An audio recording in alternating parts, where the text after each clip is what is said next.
Okay, several people have asked me to show them how I squeezed in the condenser, radiator, and fans from a Charger in a 65 Barracuda, which is the smallest platform we have for the muscle cars. And so I just thought I would shoot a little video, and that way you could see, because it's really hard to explain. But what I did, and I'll start with the lines. Okay, here's where I took the lines into the vintage air box inside. And as you can see right here and there, I welded the original lines and switched them over. So from there forward is all stock lines that came from the donor car. So you can see here's the service ports where they bolt together. You up through here, the stock lines that go down to the compressor. The compressor's in the stock location. I like stock, can you tell? And it's cheaper. You can buy any of these lines on Rock Auto. And get the flashlight out. You can see down in there. I had to notch the frame a little bit because this is a pretty wide radiator. You can see the line. There's the discharge line, number 8, comes straight from the compressor. That is the stock line. And then here's the transmission cooler lines. They go straight back, wrap around the engine, just like the factory did it, plug right into your transmission. Here's the stock fans, then the stock radiator, and then the stock condenser, and they all snap together. So you wonder how to get each one of them bolted in. Well, they all snap together. This is the greatest thing, in my opinion. And then you have to make up your own overflow tank. That was probably the hardest thing, was finding something to be above the engine height. Do you have to use your vent right there when you're wanting to bleed the air out, because these things are hard to get all the air out of them. And here's where I had to cut some of the, I'll squat down here. Yeah.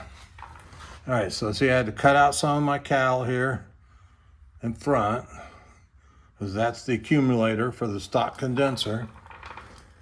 That is the power steering cooler.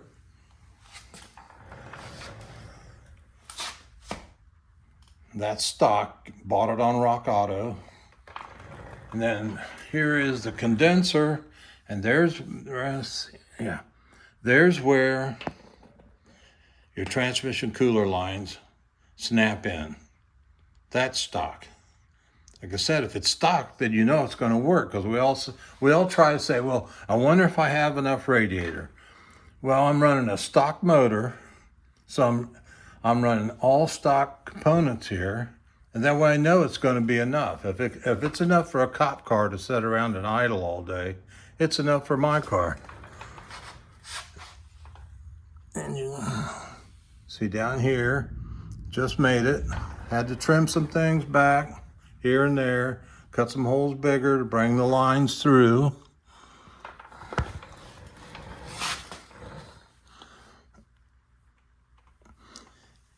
But these all snap together. The radiator is setting on the rubber feet that come with the radiator. And all I did to bolt this in is these straps right here on each side, and the rest of it's loose, held in by the rubber isolators that come with the kit, the radiator. You can see I have just enough room here. There we are. Trying to use a flashlight to show places here. Then this is a stock hose that I just cut down some. The bottom hose goes out of the motor down there all the way across and over to here. That is a stock hose. Goes in right there, trim the front frame rails a little bit, welded some metal back in. Can't see down in there to the compressor. I don't guess so. As you can tell, I use the stock power steering reservoir.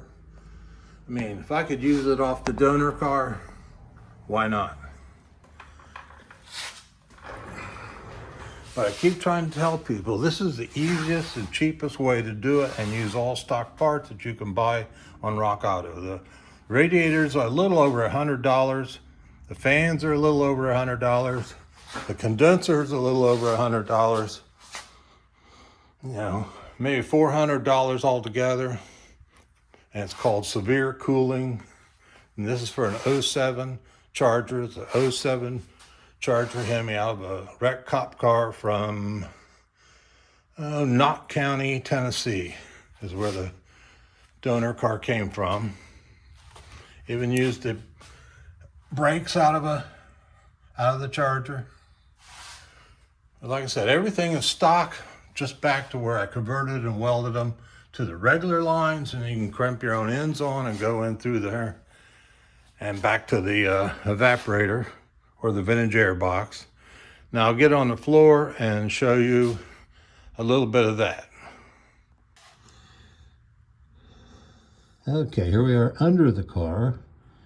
This is pretty hard to do, but we'll give it a try. So there's the bottom of the core support right in there. The stock one, I bent it down, added to it, lowered it down to the front valance so you could set the radiator as low as I could. Here's the rubber mounting feet. There, that comes with the radiator. So I drilled holes in that core support. There we go, finally. That comes with the radiator. I drilled holes in the core support. That's what that holds the weight of the radiator, condenser, fans, everything. And then just the two brackets on top hold it all in here. It never moves. Been on here for 5,000 miles, one power tour, getting ready to go on another power tour. So it's doing well. Here is the hose coming over. Yeah, right here. That's the one hose, that's stock hose. You don't have to mess with it. Just buy one from Rock Auto.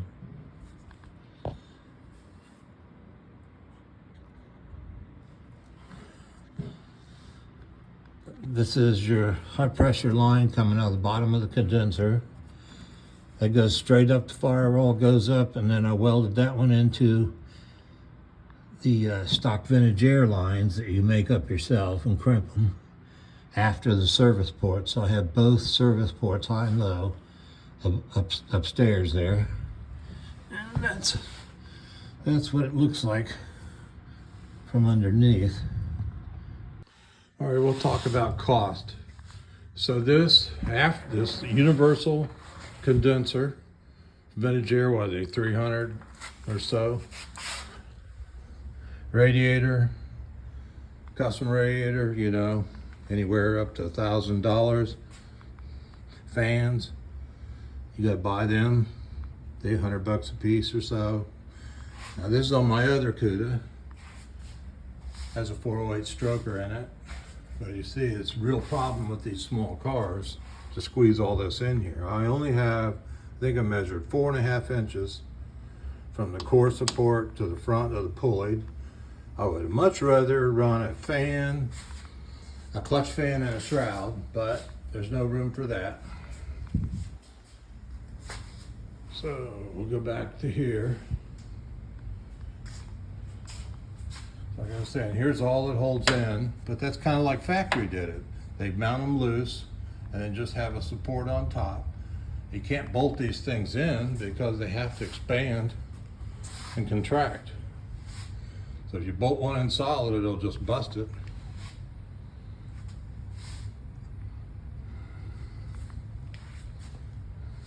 Put a 185-degree thermostat in it. It runs 187 in traffic with the air on, and I'm in Southwest Florida, So that's as much of a test as you can get. Like I said, this recovery tank here, I got the overflow tank here, then over to the overflow tank here. So you need those. I wish I could have found a stock one that would set on that inner fender or something, but never did. But like I said, the cost here, I think it was just $109 for the condenser. It was like 60 or 70 bucks for the power steering. The fans are the original, came with the car, but since it was wrecked, the condenser and the radiator were smashed and leaking, so I had to get a new ones of those. And then right here's your transmission cooler lines. So you solve a bunch of problems using just a stock condenser, because you're cooling your transmission and serving as a condenser for your air. So I hope this answers a bunch of the questions you guys want to squeeze them in, because it's not hard. This has the RMS front suspension. I was able to cut out the shock wells. You can see there is the upper A-arms. So I didn't need those big shock wells that are usually here and squeeze you there. So that made this easy to drop in. You know, B-body cars, later A-body cars, you've got a lot more room in that. You may not have to cut all that out. But I hope this, for some of the people that was asking me to show them more about how I did this, and it works. There you are. And I'll be on my YouTube channel, Mr. 65 CUDA.